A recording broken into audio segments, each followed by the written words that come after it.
Good morning. Well, as I said, the years passed. The people of Israel heard their prophets. They had all these prophecies about the coming of the Messiah. They had misinterpreted it to a certain extent.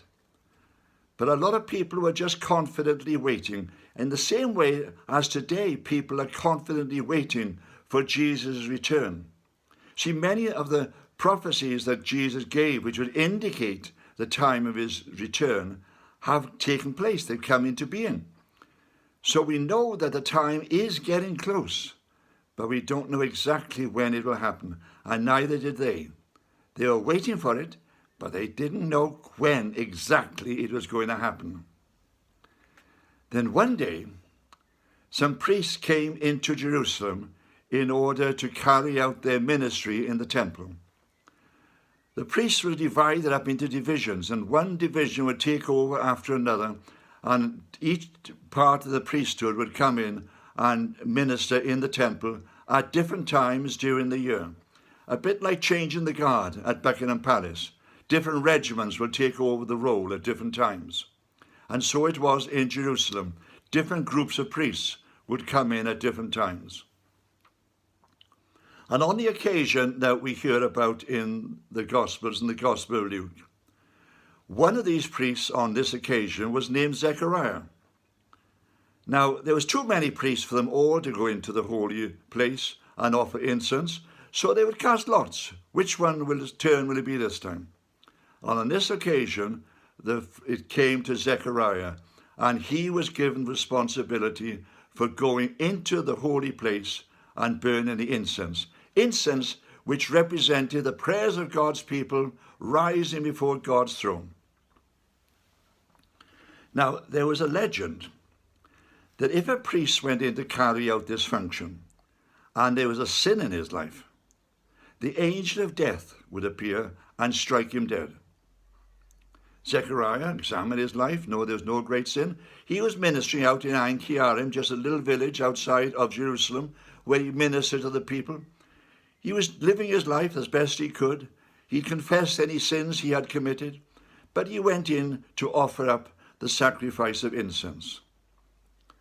And as he's putting the incense onto the coals, suddenly an angel appears alongside the altar. He's terrified, absolutely terrified. Is there some sin he's missed? Is there something he's done? Is this the angel of death? Is he going to be struck dead? But the first thing the angel says to him, Zechariah, don't be afraid. Don't be afraid. I've come with a message from God. You are going to have a son. You and your wife Elizabeth, you're going to have a son in your old age. He didn't have any children at this point. Now Zechariah is overwhelmed by this message. He says, well, that can't be, so, I'm too old. Elizabeth is too old. She's well past menopause. That can't be. And the angel looks at him in almost exasperation. He says, I am Gabriel. I stand in the presence of God. I am the angel who spoke to Daniel all those years ago and told him when the Messiah was going to be born. And you doubt my word? You think I'm telling lies?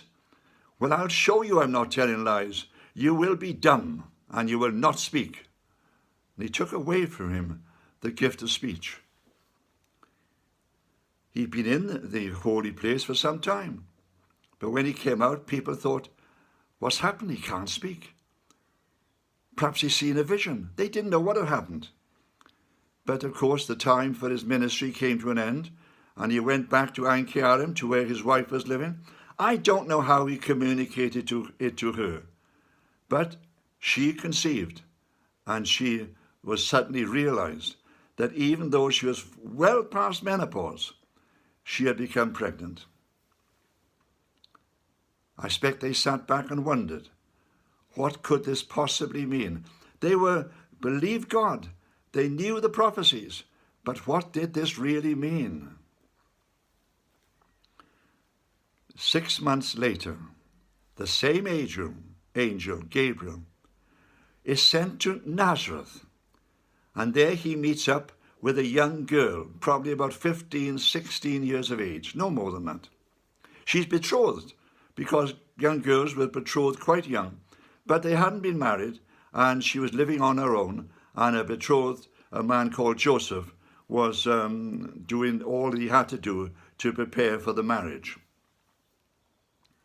Suddenly the angel appears to her, and he says, "Hail, you who are highly favoured." Now, be careful of that word, because I go to Christmas service after Christmas service, and I hear people saying the words of the angel, and over again they say, "Hail, you who are highly flavoured." No, he didn't say she was highly flavoured. She said he was highly favoured by God.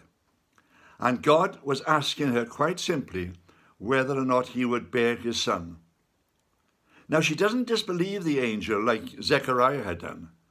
She says, "Well, I'm not married. What do I have to do? I'm a virgin. Do we have to get married quickly in order this can happen?" And the angel says to her, "No, this is going to be the child of God. He is going to give you this gift." And her answer, of course, is the gift answer that comes down to us. "I am the servant of the Lord. Be it unto me according to his word." Amen.